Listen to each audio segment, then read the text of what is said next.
thank you for coming to Staten Island on this treacherous evening. And I want to thank all of you for coming here, being here for the book signing and the book reading.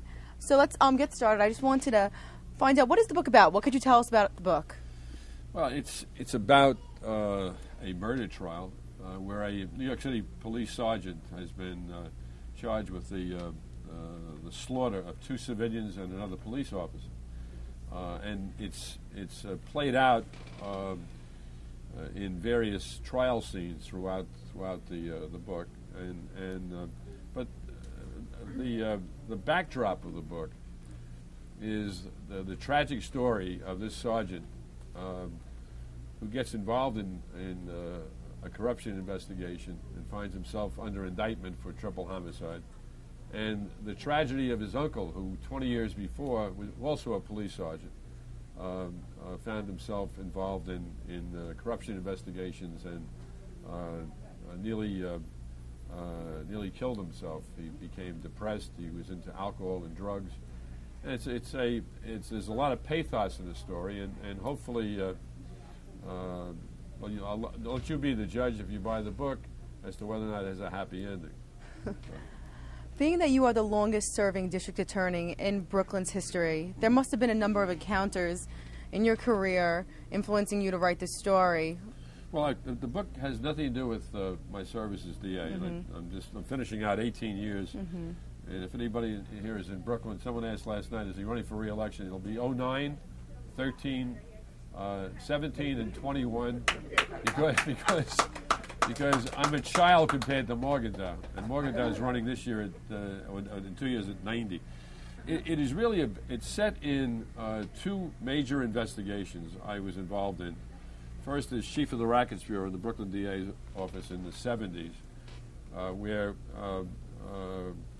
I had a very, very sad experience one night. I walked out of my office and I saw a young cop being arrested by a public morals investigative unit. It was then the unit that was involved in investigating gamblers and lawyers and corrupt police officers. And as this police officer was being rear-cuffed, the elevator opened up, and out stepped his very pregnant wife. And she burst into tears, ran over, and put her arms around her husband. And I watched for a second or two as they both sobbed uncontrollably. And I thought about that for the next couple of days, and I worried what would happen to this cop and his wife and their kid.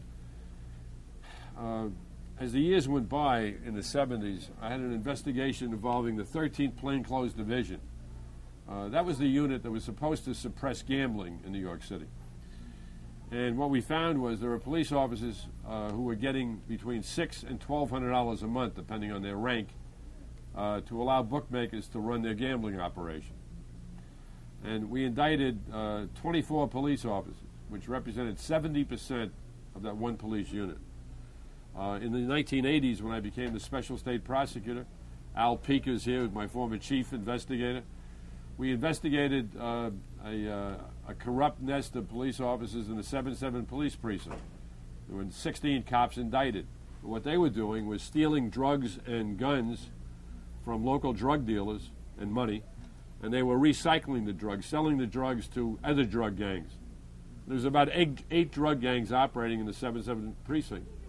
So they were, every tour, were cycling this or recycling the drugs at a very, very handsome profit.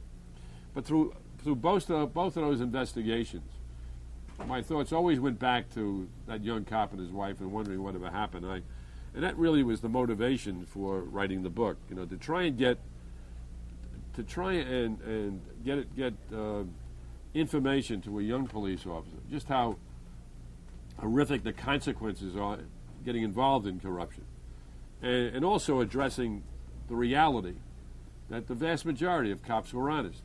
But up until the early 90s, they had the same problem everybody does in our society. No one likes to be a rat. And so they would turn their back on the corruption, despite the fact that corrupt cops were ruining the reputation of police officers all over this city. So that was really the motivation. So how soon following those two occurrences that you described did you decide to get the story down on paper? Well, it was after the second investigation, and I really,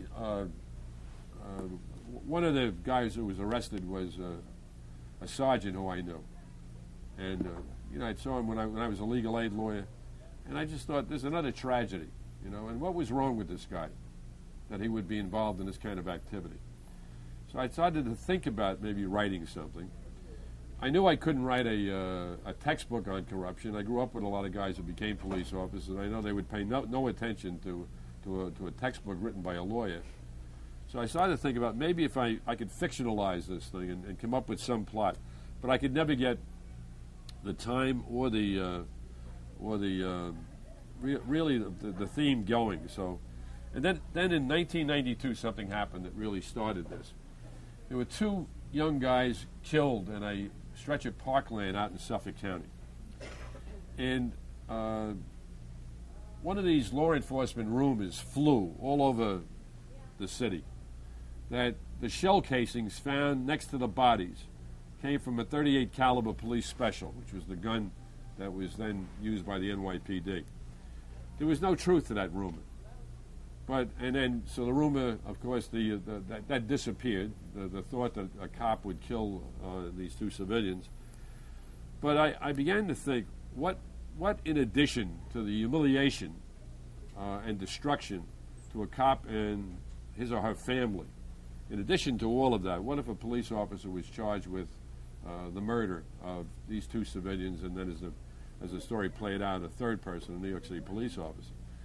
And then the book began to take shape. And if you've seen The Departed or Crash, that the new way of writing is a series of subplots that you spin around and then you come to a conclusion. You don't know who the killer is until the last 3 pages. And don't look at the last 3 pages. Read the book.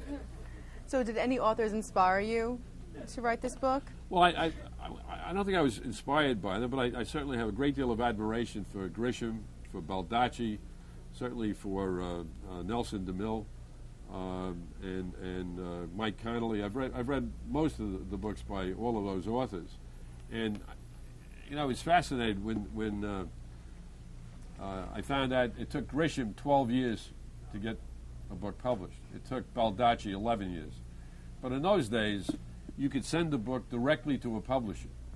That doesn't happen anymore. So the reason that it took so long for this book to get from the time I started writing in 1992 to the actual publication in June of this year was it took me 10 years to get it published.